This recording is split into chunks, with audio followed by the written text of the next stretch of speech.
আমার স্ত্রীর গ্রামে ফিরে যাওয়ার পর আমি একা হয়ে গিয়েছিলাম। আমারও কিছু প্রয়োজন ছিল যা আমি পূরণ করতে চাইছিলাম। আমার ফ্ল্যাটের নিচের তলায় একজন ভাবি থাকতেন। আমি প্রায়ই তার সাথে হাসিঠাট্টা করতাম। একদিন আমার স্বাস্থ্য খারাপ হয়ে গেল এবং আমি কাজে যাইনি। আমি ভাবলাম ভাবির কাছে গিয়ে সময় কাটাব, তার সাথে কথা বললে একাকিত্বও লাগবে না এবং বাড়ির কথাও মনে পড়বে না। আমি তার বাড়িতে গেলাম, ভাবি চা বানাতে লাগলেন এবং যখন তিনি চায়ের কাপ দিতে ঝুঁকলেন, তখন তার পল্লু খুলে গেল এবং তার উর্বর অংশের বেশিরভাগ আমার চোখের সামনে চলে এল। আমি নিয়ন্ত্রণ হারিয়ে ফেললাম এবং এরপর যা ঘটল তা আমি কল্পনাও করতে পারিনি। হ্যালো বন্ধুরা, আজকের এই রোমাঞ্চকর গল্পে আপনাদের সবাইকে স্বাগতম। আমার নাম অনিল, আমার বয়স ২-৮ বছর এবং আমি একজন বিবাহিত মানুষ। আমার ২টি সন্তান আছে এবং আমি তাদের খুব ভালোবাসি। আমি রাজস্থানের আজমেরের বাসিন্দা, কিন্তু গত ৮ বছর ধরে আমি দিল্লিতে থাকি এবং চাকরি করি। আমি একজন খুব লাজুক প্রকৃতির মানুষ, তাই মেয়েদের সাথে কথা বলতেও আমি লজ্জা পাই। বিয়ের আগেও আমি কোনো মেয়ের সাথে কথা বলিনি। একবার আমার বন্ধুর খালাতো বোন আমার সাথে কথা বলার চেষ্টা করেছিল, কিন্তু আমি তাকে না বলে দিয়েছিলাম। আমার খুব ইচ্ছা হতো, কিন্তু আমি কোনো মেয়েকে কিছু বলতে পারতাম না। তবে আমি আপনাকে বলছি যে আমার আগ্রহ সবসময় মেয়েদের চেয়ে ভাবিদের দিকেই বেশি ছিল। এটা কিছুদিন আগের কথা, যখন আমি দিল্লিতে ভাড়া বাড়িতে আমার পুরো পরিবার নিয়ে থাকতাম। শুরুতে আমাদের বাড়ির অবস্থা বেশ ভালো ছিল, কারণ আমি ভালো অর্থ উপার্জন করতাম। কিন্তু ধীরে ধীরে আমাদের বাড়ির অবস্থা খারাপ হতে লাগল। আসলে ঘটনা হলো, আমার মায়ের স্বাস্থ্য খুব খারাপ হয়ে গিয়েছিল। আমার মা গ্রামেই থাকতেন এবং যখন তার স্বাস্থ্য আরও খারাপ হল, তখন আমাকে আমার পুরো পরিবার নিয়ে গ্রামে ফিরে যেতে হয়েছিল। আমরা কিছুদিন গ্রামে থাকলাম এবং মায়ের সেবা করলাম। যখন মায়ের স্বাস্থ্যে উন্নতি হতে লাগল, তখন আমি আমার পুরো পরিবারকে রেখে দিল্লিতে ফিরে এলাম। কিন্তু এবার আমি একাই এসেছিলাম। আমি আমার স্ত্রী এবং সন্তানদের সাথে আনিনি। স্ত্রীর অনুপস্থিতির কারণে আমার কিছু প্রয়োজন অসম্পূর্ণ থেকে যেত। এখন আমি ভাবতাম, যদি কেউ আমার এই প্রয়োজন পূরণ করতে পারত। কিন্তু আমি এত লাজুক ছিলাম যে কারো সাথে কথা বলতেও খুব লজ্জা পেতাম। আমি আপনাকে আমার আরেকটি বিশেষত্ব বলছি, আমার পরিবারের প্রতিটি ভাবির সাথে আমার খুব ভালো সম্পর্ক ছিল। আমি যে ফ্ল্যাটে থাকতাম, তার নিচের তলায় এক ভাই সাহেব তার পরিবার নিয়ে থাকতেন। তার পরিবারে তার স্ত্রী এবং ২ মেয়ে ছিল। আমার সাথে তাদের মাঝে মাঝে হাই হ্যালো হতো। যখন আমি সেখানে ৬ মাসের বেশি সময় কাটালাম, তখন তাদের সাথে আমার ঘরোয়া সম্পর্ক গড়ে উঠল। আমরা মাঝে মাঝে একসাথে লাঞ্চ এবং ডিনার করতাম এবং কখনো কখনো একসাথে বেড়াতেও যেতাম। ভাই সাহেব আমার উপর খুব বিশ্বাস করতে শুরু করেছিলেন এবং আমি একজন বিশ্বাসযোগ্য মানুষ, আমি কাউকে ঠকাই না। ভাবি আমার সাথে খুব ভালোভাবে কথা বলতেন এবং আমিও তার সাথে হাসিঠাট্টা করতাম। যখন ভাই সাহেব বাড়িতে থাকতেন না এবং ভাবিকে হাসপাতাল বা বাজারে যেতে হতো, তখন তিনি আমার সাথেই যেতেন। এই সময় আমরা অনেক কথা বলতাম এবং আমি ভাবির স্বভাব খুব পছন্দ করতে শুরু করেছিলাম।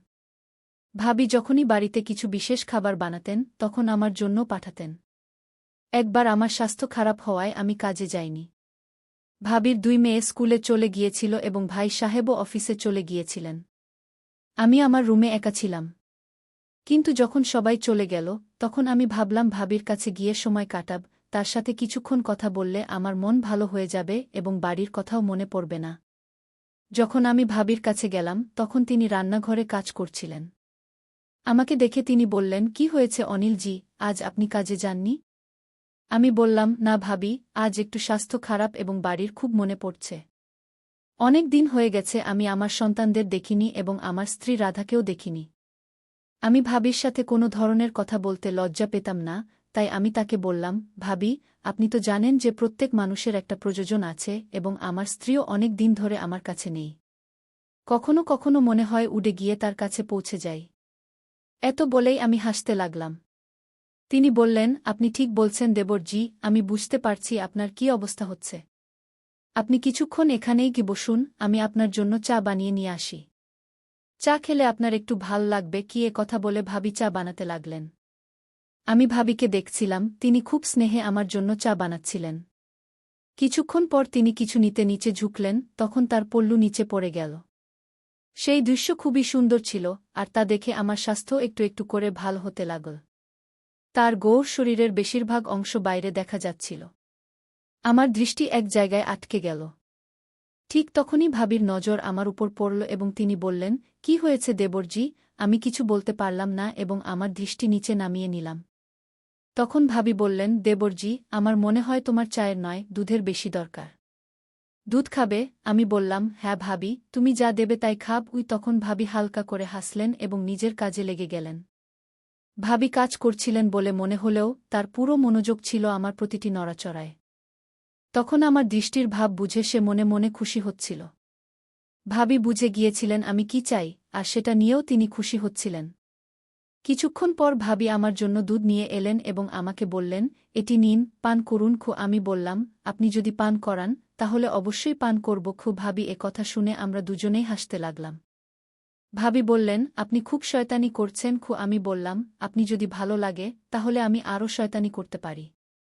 আমার অবস্থা খারাপ, আপনি যদি আমার কথা মানেন তাহলে আমার খুব ভালো লাগবে। আমি জানতাম ভাবিও এটাই চান, কিন্তু তিনি দেখানোর জন্য বিরোধিতা করতে লাগলেন। কিছুক্ষণ পর যখন তিনি দুধের গ্লাস তুলতে নিচু হলেন, তখন তার পল্লু আবার পড়ে গেল। এখন আমার অবস্থা আরও খারাপ হয়ে গিয়েছিল। আমি কিছু না ভেবে তাকে কোলে তুলে নিলাম এবং ঘরে নিয়ে গেলাম এবং তাকে পুরো মন দিয়ে ভালোবাসলাম। আমি তাকে ভালোবাসতে অনেক পরিশ্রম করেছিলাম। আমার পরিশ্রম দেখে তিনি বললেন, আরে, আপনার স্ত্রী আপনার থেকে খুব খুশি থাকেন নিশ্চয়। তারপর ভাবি বললেন, তোমার ভাই সাহেব তো আমার দিকে খেয়ালই করেন না। আমি পানিবিহীন মাছের মতো ছটফট করি, আর তার তো আমার দিকে কোনো খেয়ালই নেই। তিনি অফিস থেকে এসে খাবার খেয়ে চুপচাপ ঘুমিয়ে পড়েন। আমি তার জন্য প্রস্তুত হয়ে বসে থাকি, কিন্তু তিনি আমার দিকে তাকানো না গিয়ে আমি বললাম, কোনো সমস্যা নেই, এখন থেকে আমি আপনার খেয়াল রাখব। কথা শুনে ভাবি আমার গলায় জড়িয়ে ধরলেন। এখন এই সিলসিলা প্রতিদিন চলতে লাগল। আমি ভাই সাহেবের অফিসে চলে যাওয়ার পর কিছুক্ষণের জন্য ভাবির কাছে যেতাম এবং তার সাথে আনন্দ করতাম। মাঝে মাঝে ভাবির মনে ভয় হতো যে আমি কাউকে কিছু বলে দেব না তো। আমি ভাবিকে বলেছিলাম, আপনি একদম চিন্তা করবেন না, আমি খুব বিশ্বস্ত মানুষ। আমি নারীদের খুব সম্মান করি এবং আপনাকে কখনো ধোঁকা দেব না। এই সিলসিলা চলতে থাকল এবং আমরা দুজনেই একে অপরের অভ্যস্ত হয়ে গিয়েছিলাম। কিন্তু কিছুদিন পর আমাদের জীবনে একটি বড় পরিবর্তন আসতে চলেছিল, কারণ আমার স্ত্রী আমার কাছে ফিরে এসেছিল। স্ত্রী ফিরে আসার পর আমি বেশিরভাগ সময় তার সাথে কাটাতাম এবং ভাবিকে খুব কম সময় দিতে পারতাম। মাঝে মাঝে তো আমি তার কাছে যেতেই পারতাম না। আমার স্ত্রীর সন্দেহ হতে শুরু করেছিল যে আমি নিশ্চয়ই তার পিছনে কিছু অদ্ভুত কাজ করছি। সে বলল, আমার কথা তোমার মনে পড়ে না? আমি বললাম, এটা কি সম্ভব যে আমি তোমাকে মনে রাখব না? আমি জানতাম সে আমার কথায় বিশ্বাস করে না, কিন্তু আমি আর কি করতে পারতাম? স্ত্রী ফিরে আসার পর আমি ভাবির কাছে যেতেই পারতাম না এবং আমি তাকে খুব মনে পড়তে লাগল। একবার যখন আমি তার কাছে গেলাম, ভাবি বললেন, আপনি খুব বদলে গেছেন। আপনার স্ত্রী ফিরে আসার পর থেকে আপনি তো আমাকে ভুলেই গেছেন। আমি বললাম, এমন কিছু নয় ভাবি। সে আমার উপর একটু একটু সন্দেহ করতে শুরু করেছে এবং সে আমাকে আপনার কাছে আসতে দেয় না। তবুও আমি আপনার জন্য সময় বের করে নিই এবং আপনার কাছে চলে আসি। কিছুক্ষণ কথা বলার পর আমরা দুজনেই মিলে গেলাম এবং তারপর আমি কাজে চলে গেলাম। কিছুদিন পর আমার স্ত্রী আমার শার্টে লিপস্টিকের দাগ পেল। এখন তার সন্দেহ নিশ্চয়তায় পরিণত হয়েছিল। সে বলল, আমি আগে থেকেই জানতাম তোমার ওই ডাইনের সাথে সম্পর্ক চলছে। আমি এখনই গিয়ে সব ভাই সাহবকে বলে দেব এবং তোমাদের দুজনের রহস্য ফাঁস করে দেব। আমি বললাম, প্লিজ, তুমি এমন কিছু করো না। আমি এখন আর কখনো তার সাথে কথা বলবো না। সে এত রেগে গেল যে কেঁদে ফেল এবং বলল, আমি গ্রামে তোমার মায়ের সেবা করছিলাম, তোমার বাচ্চাদের লালন পালন করছিলাম, আর তুমি এখানে আমাকে ধোঁকা দিচ্ছিলে? তোমার লজ্জা করে না? এই প্রযোজনগুলো কি তোমার জন্য এতই গুরুত্বপূর্ণ যে তুমি তোমার স্ত্রীকে ধোঁকা দেবে? আরে, যদি আমি এতদিন তোমার ছাড়া থাকতে পারি, তাহলে তুমি কেন থাকতে পারছিলে না? তুমি আমার কথা একবারও ভাবনি, তোমার বাচ্চাদের কথা একবারও ভাবনি।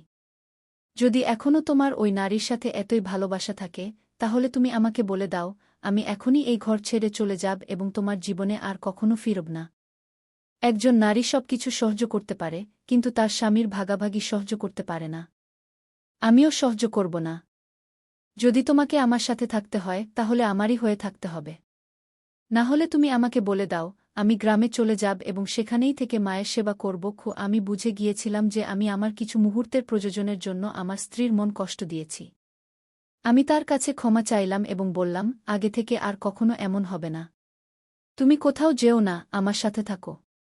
তুমি আমার জন্য সব, আমাদের বাচ্চারা আমার জন্য সব। আমি তোমাদের ছাড়া জীবনগু আমি এটা পাব, এরপর থেকে আমি আর কখনো ভাবির কাছে যাইনি। আমি তাকেও সব কথা বলেছি এবং তার কাছেও ক্ষমা চেয়েছি। বন্ধুরা, তোমরা আমার এই গল্পটি কেমন লাগলো অবশ্যই কমেন্টে জানাবে। যদি গল্পটি তোমাদের ভালো লেগে থাকে তাহলে লাইক করবে এবং তোমাদের বন্ধুদের সাথে শেয়ার করবে। এমন আরও রোমাঞ্চকর গল্পের জন্য আমাদের চ্যানেল সাবস্ক্রাইব করবে এবং বেল আইকন টিপতে ভুলবে না, যাতে তোমরা আমাদের কোনো গল্প মিস না কর। বন্ধুরা, পরের গল্পে দেখা হবে। তোমরা নিজের এবং পরিবারের যত্ন নিও। ধন্যবাদ।